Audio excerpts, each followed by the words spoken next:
ദൈവ തിരുനാമത്തിന് മഹത്വം ഉണ്ടാകട്ടെ. ജി ഓഫ് ഗുഡ് ന്യൂസിലെ ക്രിസ്ത്യൻ ചാനലിലേക്ക് എല്ലാവർക്കും യേശു ക്രിസ്തുവിന്റെ നാമത്തിലുള്ള സ്നേഹവന്ദനത്തെ അറിയിക്കട്ടെ. ഈ വീഡിയോ നിങ്ങൾ ആദ്യമായിട്ടാണ് കാണുന്നതെങ്കിൽ ചാനൽ സബ്സ്ക്രൈബ് ചെയ്യുക, വീഡിയോ മറ്റുള്ളവരിലേക്ക് ഷെയർ ചെയ്യുക. കഴിഞ്ഞ 2 ദിവസങ്ങളിലായിട്ട് പാസ്റ്റർ ഷമീർ കൊല്ലത്തെ ഒരു പാസ്റ്റർ, അദ്ദേഹത്തിൻ്റെ പേര് കോശി എന്നാണ്, അദ്ദേഹം തുലുക്കൻ എന്ന് വിളിച്ച് അപമാനിക്കുന്നതായിട്ടുള്ള ഒരു വീഡിയോ നമ്മൾ കണ്ടുകൊണ്ടിരിക്കുകയാണ്. ധാരാളം വിമർശനങ്ങളൊക്കെ അതിന് വന്നുകൊണ്ടിരിക്കുകയാണ്. തുലുക്കൻ എന്ന വാക്കിൻ്റെ അർത്ഥം അത് തുർക്കി വംശജരായിരുന്ന പഴയകാല മുസ്ലിം ഭരണാധികാരികൾ ഇന്ത്യയിലുണ്ടായിരുന്നു. അവർ പലരും തുർക്കിക്കാരായിരുന്നു. കേരളത്തിൽ പൊതുവെ മുസ്ലിം ഭാഗത്തുള്ളവരെ സൂചിപ്പിക്കാനായിട്ട് തുർക്കി ലോപിച്ച് തുലുക്ക് എന്ന വാക്ക് വിളിക്കാനായിട്ട് തുടങ്ങി. പിന്നീട് അത് തുലുക്കൻ എന്ന് രൂപപ്പെട്ടു. അപ്പോൾ തുലുക്കൻ എന്ന വാക്ക് മോശം വാക്കൊന്നുമല്ല. അത് തുർക്കി വംശജരായിട്ട് ഇന്ത്യയിലേക്ക് വന്നിരുന്ന ആളുകളെ അത് ബഹുമാനത്തിൽ തന്നെ വിളിച്ചിരുന്ന, അല്ലെങ്കിൽ അവരറിയാൻ വേണ്ടിയിട്ട് വിളിച്ചു. ഇപ്പം ഞാൻ തമിഴ്നാട്ടിലെ പോണ്ടിച്ചേരിയിലാണ്. അപ്പോൾ എന്നെ ഇവിടെയുള്ള ആളുകൾ സംസാരിക്കുമ്പോൾ പറയും കേരളക്കാരൻ എന്ന് പറയും. നമ്മുടെ അവിടെ തമിഴ്നാട്ടിലുള്ള ഒരാൾ വരികയാണെങ്കിൽ സംസാരിക്കുമ്പോൾ നമ്മൾ പറയും തമിഴൻ വന്നിട്ടുണ്ട്, അല്ലെങ്കിൽ അങ്ങനെ നമ്മൾ സംസാരിക്കും എന്ന് പറയുന്ന പോലെ തുർക്കിക്കാരൻ എന്നുള്ള രീതിയിൽ അത് വന്ന ഒരു വാക്കാണ് തുർക്കി എന്നുള്ളത്. പക്ഷേ ഈ കോശി എന്ന് പറയുന്ന ആള് ദേവദാസനോ ആരൊക്കെയാണെന്ന് പറയുന്നു. അദ്ദേഹം തുലുക്കൻ എന്ന് ഉപയോഗിച്ചത് അതൊരു തരം താഴ്ത്തലാണ്. ആ ഉപയോഗിച്ച രീതി, ആ മനോഭാവം അതൊരാളെ അപമാനിക്കാനും ജാതീയമായി കുറ്റപ്പെടുത്താനും ഉപയോഗിച്ച ഒരു വാക്കാണ്. അത് വളരെ മോശമായ ഒരു ശൈലിയായിട്ടാണ് എനിക്ക് തോന്നിയത്. കാരണം ഒരു വ്യക്തി യേശുക്രിസ്തുവിനെ സ്വീകരിച്ച് വന്നു കഴിഞ്ഞാൽ, ദൈവമകനായി തീർന്നു കഴിഞ്ഞാൽ, അവൻ ദൈവരാജ്യത്തിലെ അംഗങ്ങളാണ്. അവന് പുത്രത്വമുണ്ട്, പൗരത്വമുണ്ട്, പൗരോഹിത്യമുണ്ട്. അവൻ ദൈവരാജ്യത്തിലേക്ക് വിളിക്കപ്പെട്ട് തിരഞ്ഞെടുക്കപ്പെട്ട് വന്ന ഒരു വ്യക്തിയാണ്. ആ ഒരു വ്യക്തിയെ മറ്റൊരു ജാതീയ പേര് പറഞ്ഞ് വിളിക്കുവാനോ അപമാനിക്കുവാനോ ആർക്കും അവകാശവും അധികാരവുമില്ല. കേസെടുക്കാവുന്ന തരത്തിലുള്ള ഒരു രീതി കൂടിയാണ്. ഇന്ത്യൻ നിയമം അനുസരിച്ച് ഒരാളെ വംശീയമായിട്ടോ ജാതീയമായിട്ടോ അപമാനിച്ചു കഴിഞ്ഞാൽ കേസെടുക്കാനുള്ള വകുപ്പ് കൂടി അതിനകത്തുണ്ട്. തിരുവെഴുത്ത് പറയുന്നതെന്ന് നോക്കാം. ഗലാത്യലേഖനം 3-28 വാക്യം: ക്രിസ്തുവിനോട് ചേരുവാൻ സ്നാനമേറ്റിരിക്കുന്ന നിങ്ങളെല്ലാവരും ക്രിസ്തുവിനെ ധരിച്ചിരിക്കുന്നു. അതിൽ യഹൂദനും യവനനുമെന്നില്ല, ദാസനും സ്വതന്ത്രനുമെന്നില്ല, ആണും പെണ്ണുമെന്നില്ല, നിങ്ങളെല്ലാവരും ക്രിസ്തുയേശുവിൽ ഒന്നത്രേ. അപ്പോൾ യേശു ക്രിസ്തുവിലേക്ക് വന്ന ഒരാൾ, അത് ആണാകട്ടെ പെണ്ണാകട്ടെ, അത് ഗ്രീക്കുകാരനാകട്ടെ യഹൂദനാകട്ടെ യവനാകട്ടെ ആര് തന്നെ ആയിരുന്നാലും അവൻ ക്രിസ്തുയേശുവിൽ, അതവരെല്ലാവരും, നാം എല്ലാവരും ക്രിസ്തുയേശുവിൽ ഒന്നത്രേ. ഇപ്പോൾ ഈ നമ്മുടെ ഷമീർ കൊല്ലം പാസ്റ്ററെ, എനിക്ക് അദ്ദേഹത്തിൻ്റെ പല ഉപദേശപരമായ കാര്യങ്ങളോടും വിയോജിപ്പുള്ള ഒരാളാണ്. 1-2 പ്രാവശ്യം ഞാൻ അദ്ദേഹത്തെ വിളിച്ചിട്ടുണ്ട്. ഒരു പ്രാവശ്യം ഞാൻ അദ്ദേഹത്തെ വിളിച്ച് അദ്ദേഹം പിശാചിനെതിരെ ഭയങ്കരമായിട്ട് സംസാരിച്ചു. അതിനുശേഷം പിറ്റേ ആഴ്ച അദ്ദേഹം ആശുപത്രിയിൽ കാണുന്നതാണ് ഉണ്ടായത്. അപ്പോൾ ഞാൻ അദ്ദേഹത്തെ വിളിച്ച് പറയുകയുണ്ടായി, പാസ്റ്ററെ, ഇങ്ങനെ പബ്ലിക്കായിട്ട് നിങ്ങൾ യേശുക്രിസ്തുവിനെ കുറിച്ച് പ്രസംഗിക്കുമ്പോൾ, നിങ്ങൾ പിശാചിനെ വെല്ലുവിളിക്കുമ്പോൾ നിങ്ങൾക്കൊരു പ്രാർത്ഥനാ സപ്പോർട്ട് വളരെ ആവശ്യമാണ്, അത് കരുതിക്കൊള്ളൂ എന്ന് ഞാൻ അദ്ദേഹത്തിന് ഒരു അഡ്വൈസ് പോലെ, ഞാൻ ഉപദേശിക്കാൻ വലിയ ആളെന്നോ അല്ലെങ്കിൽ ഞാനത് പറഞ്ഞു കൊടുത്തു. അദ്ദേഹം അതിനെ ഓക്കെ എന്ന് പറഞ്ഞു. അങ്ങനെ അത്രയും ഞങ്ങൾ സംസാരിച്ചിട്ടുള്ളൂ ആദ്യ ദിവസം. പിന്നീട് വേറെ എന്തോ കാര്യത്തിനും അദ്ദേഹത്തെ കൊല്ലത്ത് ചില ആളുകൾ തല്ലുവാനായിട്ട് കൂടി നിന്ന കാര്യം ഞാൻ സുവിശേഷം അറിയിച്ച ഒരാൾ എന്നെ വിളിച്ചു പറഞ്ഞു. ഞങ്ങൾ കഴിഞ്ഞ ആഴ്ച ടാഗോർ സെൻറ്ററിൽ അദ്ദേഹം പ്രസംഗിക്കാനുണ്ടായിരുന്നു. ഞങ്ങൾ അദ്ദേഹത്തെ തല്ലുവാൻ പ്ലാൻ ചെയ്ത് അവിടെ നിന്നിട്ടുണ്ടായിരുന്നു. അതിലൊരാളാണ് എന്നെ വിളിച്ചതും അദ്ദേഹത്തോട് സുവിശേഷം അറിയിച്ചതും അദ്ദേഹം യേശുവിലേക്ക് വരുവാനിടയായിട്ട് ചേർന്നത്. ഞാൻ പറഞ്ഞു വന്നത്, എനിക്ക് ഷമീർ കൊല്ലം പാസ്റ്ററോട് പ്രത്യേകിച്ച് ഒരു ഇതൊന്നും ഉണ്ടായിട്ടില്ല. അദ്ദേഹത്തിൻ്റെ ആഭരണധാരണം എന്നുള്ള വിഷയത്തിൽ അദ്ദേഹത്തിൻ്റെ ആ മെസ്സേജിൻ്റെ കീഴെ ഞാൻ കമൻ്റ് ഇട്ടിട്ടുണ്ടായിരുന്നു. അതൊക്കെ എനിക്ക് വിയോജിപ്പുള്ള കാര്യമാണ്. ആഭരണധാരണം പുള്ളി ബൈബിളിൽ നിന്ന് പറഞ്ഞ കാര്യങ്ങളിൽ പലതും ഉപദേശപരമായിട്ട് എനിക്ക് യോജിക്കാൻ കഴിയാത്ത പല കാര്യങ്ങളുമുണ്ട്. ഈ ആഭരണധാരണത്തെക്കുറിച്ച് എനിക്ക് കേരളത്തിൽ ഒരു ചെറിയ കുടിവരവുണ്ടായിരുന്നു, ഒരു പ്രാർത്ഥന കുടിവരവുണ്ടായിരുന്നു. അപ്പോൾ അവിടെ ഉണ്ടായിരുന്ന ചില സഹോദരന്മാർക്ക് ഈ ആഭരണത്തെക്കുറിച്ച് ഭയങ്കര പ്രശ്നങ്ങളും വിഷമങ്ങളും ഒക്കെ ഉണ്ടായി. അപ്പോൾ ഞാൻ പറഞ്ഞൊരു കാര്യം ചെയ്യാം, ഞാൻ ക്ലാസ് എടുക്കാം, നിങ്ങൾ വിരോധമായിട്ട് അതിനകത്ത് എന്തെങ്കിലും കണ്ടാൽ, വചനവിരുദ്ധമായിട്ട് എന്തെങ്കിലും കണ്ടു കഴിഞ്ഞാൽ നിങ്ങൾ തിരിച്ചത് എനിക്ക് പറഞ്ഞു തരിക. അതെല്ലാം നിങ്ങൾക്കറിയില്ലെങ്കിൽ നിങ്ങൾക്കറിയാവുന്ന ആളുകളെ വിളിച്ചുകൊണ്ട് വന്നിട്ട് നിങ്ങളത് പറഞ്ഞു തരാനായിട്ട് ഞാൻ പറഞ്ഞു. അങ്ങനെ ഉൽപ്പത്തി മുതൽ വെളിപ്പാട് വരെയുള്ള ആഭരണത്തെക്കുറിച്ചും സ്വർണ്ണത്തെക്കുറിച്ചുള്ള കാര്യങ്ങളെല്ലാം ഒരു ക്ലാസ് പോലെ ചില ആഴ്ചകൾ എടുത്തു. എന്നാൽ അവർക്ക് മറുപടി തരാൻ കഴിഞ്ഞില്ല. അവരെന്ത് ചെയ്തു, ആ സമൂഹത്തിൽ അന്ന് ഞാൻ പോയിരുന്ന ആ സഭാ സമൂഹത്തിൽ അറിയപ്പെട്ട 2-3 ആളുകളോട് ചെന്ന് പറഞ്ഞു, ഇങ്ങനെ പുള്ളി ഇങ്ങനെ ആഭരണം വേണ്ടാന്ന് പറയണം, നമ്മൾ മതം പോലെ കൊണ്ടുനടക്കുന്ന ഈ ഒരു സംഭവം ആള് വേണ്ടാന്ന് പറഞ്ഞ് ഇപ്പോൾ ക്ലാസ് എടുത്തുകൊണ്ടിരിക്കുകയാണ് എന്ന് പറഞ്ഞു. എനിക്കിത് സീരിയസ് ആയിട്ട് എടുക്കാനുള്ള ഒരു കാരണം, അവിടെ വന്നിരുന്ന ഒരു കുടുംബത്തോട് അവർ 2 ആഴ്ച അയാളോടെ വന്നിട്ട് അവരോട് ആഭരണം ഊരിയിട്ട് അങ്ങോട്ട് വരാവോളൂ എന്ന് ഇവർ പറഞ്ഞവരെ പറഞ്ഞു വിട്ടു. അപ്പോൾ അവർ വീട്ടിൽ ചെന്നതിന് ശേഷം എന്നോട് ചോദിച്ചു, ബ്രദറെ നിങ്ങളാണോ അവിടുത്തെ എൽഡർ? അതേ അവിടെ ഞങ്ങളോട് ഇങ്ങനെ ആഭരണം ഇട്ടുകൊണ്ട് വരണ്ടെന്ന് പറഞ്ഞാൽ ആ കുടുംബമാണോ അവിടുത്തെ ആളുകൾ? എന്താണ് അവരിങ്ങനെയൊക്കെ പറഞ്ഞതെന്ന് ചോദിച്ചു. ഞാനിത് അറിഞ്ഞിട്ട് പോലും ഉണ്ടായിരുന്നില്ല ഇവരിങ്ങനെ പറഞ്ഞത്. പുതുതായിട്ട് സഭയിലേക്ക് വന്ന ആളുകളോട് നിങ്ങൾ ഊരിയിട്ടെന്ന് വന്നാകുന്നുണ്ട്. അവരുടെ ഉള്ളിൽ യേശുക്രിസ്തു കയറിയോ പൗലോസ് അപ്പോസ്തലൻ പറയുന്ന മാതിരി യേശുക്രിസ്തു അവരിൽ ഉരുവായോ അതൊന്നും അറിയേണ്ട കാര്യമൊന്നുമില്ല. നീ സഭയിലേക്ക് വന്നോ, നീ ഊരിയിട്ട് വരിക. ഇതൊക്കെയാണ് അനേക തെറ്റായ പഠിപ്പിക്കലുകൾ നടന്നുകൊണ്ടിരിക്കുന്നത്. അപ്പോൾ ഇവർ പോയി ചില അവിടുത്തെ ആത്മീകമായ ഹൈറാർക്കി സിസ്റ്റത്തിൽ മേലെ നിൽക്കുന്ന 2-3 ആളുകളോട് ചെന്ന് പറയുകയും അവരെന്നെ വിളിക്കുകയും ചെയ്തു. അവരെന്നെ വിളിച്ചിട്ട് പറഞ്ഞു, ബേബി, ഞങ്ങൾക്ക് ബേബി ഒന്ന് കാണണം, ചില കാര്യങ്ങൾ സംസാരിക്കാനായിട്ടുണ്ട് എന്ന് പറഞ്ഞു. ഞാൻ പറഞ്ഞു, പിന്നെ അതിനെന്താ പ്രശ്നം? അങ്ങനെ ഞാൻ അവിടെ വാടകയ്ക്ക് എടുത്തിരുന്ന ഒരു വീട്ടിൽ ഇവരെന്നോട് പറഞ്ഞു, ഞങ്ങൾ 4 മണിക്ക് അവിടെ വരാമെന്ന് പറഞ്ഞു. ഓക്കെ, അപ്പോൾ ബേബിയുടെ ഞങ്ങൾക്ക് ആഭരണാധാരണത്തെക്കുറിച്ച് കുറേ കാര്യങ്ങൾ സംസാരിക്കണം, അതുകൊണ്ട് ബേബി അവിടെ ഉണ്ടായിരിക്കണം. ഞാൻ പറഞ്ഞു, ഉറപ്പായിട്ടും ഞാൻ ഉണ്ടാകാമെന്നാണ്. പക്ഷേ ഈ ഹൈറാർക്കി സിസ്റ്റത്തിൻ്റെ മേളിലിരിക്കുന്ന പല ആളുകളും നുണ പറയുന്നവരായതുകൊണ്ട് ഞാൻ എന്ത് ചെയ്തു, ഞാനും 2 ഈ വചനപരമായി അറിയാവുന്ന 2 ആളുകളെ ഞാൻ വിളിച്ചു. ഞാൻ പറഞ്ഞു, നിങ്ങൾക്ക് റോളൊന്നുമില്ല. ഈ 3 ആളുകൾ ഒരു ചോദ്യം എന്നോടാണ്, ഉത്തരം പറയുന്നത് ഞാൻ തന്നെയാണ്. നിങ്ങൾക്ക് അവിടെ റോളുകളൊന്നുമില്ല. അപ്പോൾ നിങ്ങൾ അവിടെ വന്ന് ഇരുന്നാൽ മതി. 2 സാക്ഷികൾ നാളെ എന്നെക്കുറിച്ച് ഞങ്ങൾ പറഞ്ഞ് ബേബിനെ തോൽപ്പിച്ചു എന്നോ അല്ലെങ്കിൽ ബേബി ഇങ്ങനെ പറഞ്ഞ് ഞങ്ങളെ വചനവിരുദ്ധമായി സംസാരിച്ചു എന്നോ പറയാനിടയാകാതിരിക്കാൻ 2 സാക്ഷികളായിട്ട് ഞാൻ അവരെ കൊണ്ടുവന്നു.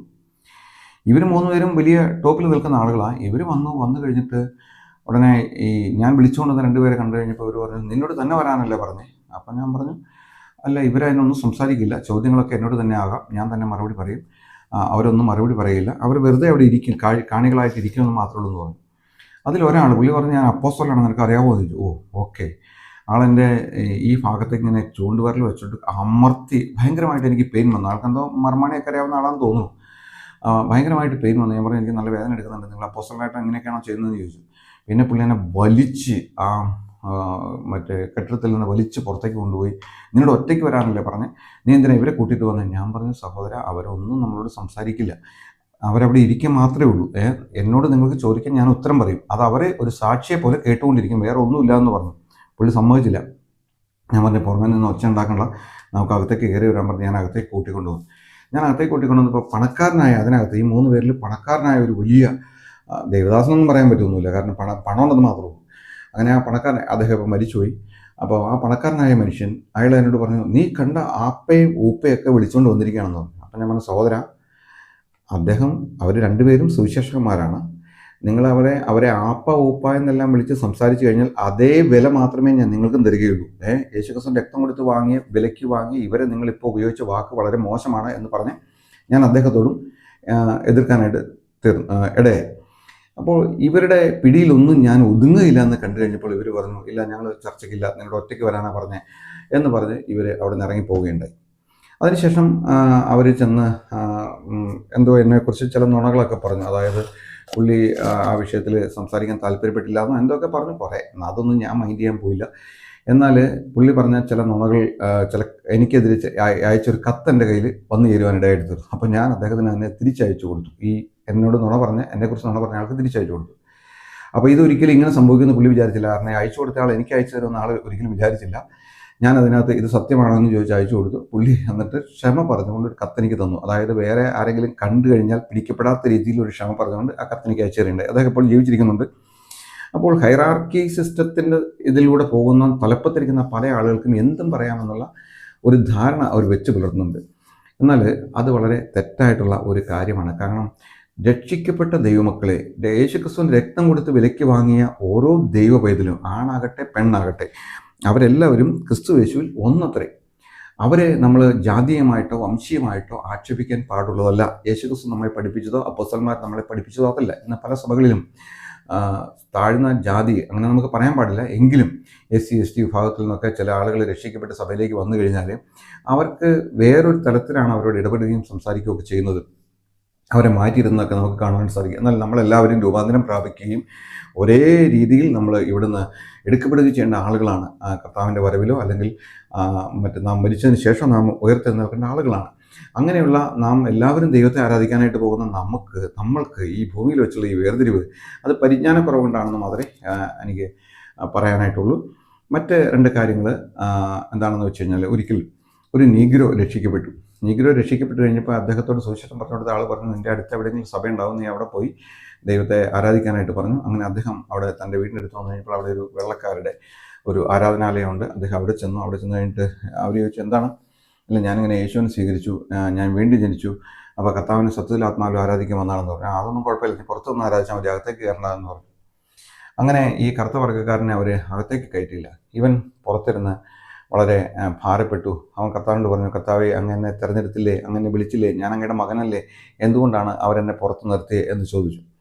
ഉടനെ കർത്താവ് അവൻ്റെ അടുക്കൽ വന്നിട്ട് പറഞ്ഞു, മകനെ, നീ ഇതിനകത്ത് വിഷമിക്കണ്ട, ഇതിനകത്തൊന്ന് കയറിപ്പറ്റാൻ ഞാൻ വർഷങ്ങളായി ശ്രമിച്ചുകൊണ്ടിരിക്കുന്നു. അവരങ്ങനെ വലിയ ആരാധനയും വലിയ ആലയമൊക്കെ ആയിട്ട് നടക്കുകയാണ്, എനിക്കതിനുള്ളിൽ പറ്റിയിട്ടില്ല, പിന്നെ നിന്നെ അവരതിനകത്ത് കയറ്റുമോ, നീ വാ എന്നും പറഞ്ഞ് കർത്താവ് അവനെ ആശ്വസിപ്പിച്ചായിട്ടുള്ളൊരു സംഭവം ഒരു ആത്മീയ ബുക്കിലൂടെ വായിച്ച് കേൾക്കുവാൻ തക്കവണ്ണം ഇടയായിട്ട് തീർന്നിട്ടുണ്ട്. പല പരിജ്ഞാനക്കുറവുകളും ദേവദാസന്മാർക്ക് നഷ്ടപ്പെട്ടുകൊണ്ടിരിക്കുന്ന ഒരു കാലയളവിൽ സമൂഹ മാധ്യമങ്ങളിലേക്ക് ഇങ്ങനെയൊക്കെയുള്ള വാക്കുകൾ ഉപയോഗിക്കുന്നത് എത്രയോ നീചമായ കാര്യമാണ്, എത്രയോ അല്പത്വമാണ്, എത്രയോ മോശമായ കാര്യമാണ്. ഇവിടെ തമിഴ്നാട്ടിൽ ഒരു കൊടുമന്ത്രവാദിയായിരുന്ന ആൾ, അദ്ദേഹം കേരളത്തിലെ കൊടുങ്ങല്ലൂർ ക്ഷേത്രത്തിലെല്ലാം പൂജ നടത്തിയിരുന്ന മെയിൻ പൂജാരിയായിരുന്നു. ഇവിടുന്ന് വിളിച്ചുകൊണ്ട് പോയതാണ്. അദ്ദേഹം കൊടുമന്ത്രവാദിയായിരുന്നു. അദ്ദേഹത്തിൻ്റെ വീഡിയോ എല്ലാം യൂട്യൂബിലുണ്ട്. അദ്ദേഹം രക്ഷിക്കപ്പെട്ടു. അദ്ദേഹത്തിൻ്റെ ഭാര്യ മുഖാന്തരം ആൾ വിശ്വാസത്തിലേക്ക് വരികയുണ്ടായി. അങ്ങനെ വിശ്വാസത്തിലേക്ക് വന്നു. അതൊക്കെ ഒരു ഭയങ്കര സംഭവങ്ങളാണ്. യേശു നേരിട്ട് വരികയും അദ്ദേഹം ആത്മഹത്യ ചെയ്യാൻ റെയിൽവേ സ്റ്റേഷനിൽ റെയിൽ പാളത്തിൽ കടന്നപ്പോൾ കർത്താവ് അവനെ പിടിച്ചെഴുന്നേൽപ്പിക്കുകയും അവനെ ദൈവത്തിന് വേണ്ടി ഉപയോഗിക്കുകയും ധാരാളം അടികൾ കൊണ്ടുകൊണ്ട് അവൻ സുവിശേഷം അറിയിച്ച് തമിഴ്നാട്ടിൽ പ്രസിദ്ധനായൊരു മനുഷ്യനായിരുന്നു.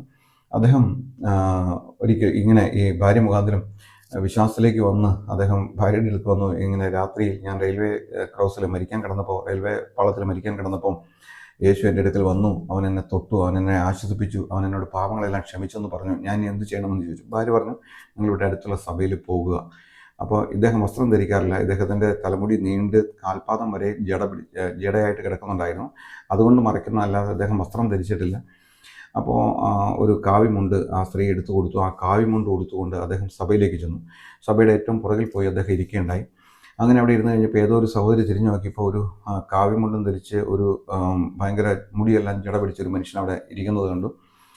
ഉടനെ അവരെ എല്ലാവരോടും പറഞ്ഞു. അങ്ങനെ എല്ലാവരും ഈ മനുഷ്യനിലേക്ക് തിരിഞ്ഞു നോക്കി. ഉടനെ തന്നെ ഇവരെല്ലാവരും അന്യഭാഷയിൽ പ്രാർത്ഥിക്കാനായിട്ട് തുടങ്ങി. യേശു ക്രിസ്തുവിന്റെ നാമത്തിൽ വിട്ടുപോ സാത്താനെ, ഇറങ്ങിപ്പോ പിശാച് എന്നെല്ലാം പറഞ്ഞ് ഈ മനുഷ്യനോട് ഭയങ്കരമായിട്ട് ഒച്ച ഉണ്ടാക്കുകയും ബഹളം വയ്ക്കുകയെല്ലാം ചെയ്തു. പക്ഷേ ഇദ്ദേഹം പോയില്ല. അദ്ദേഹം അവിടെ തന്നെ ഇരുന്നു.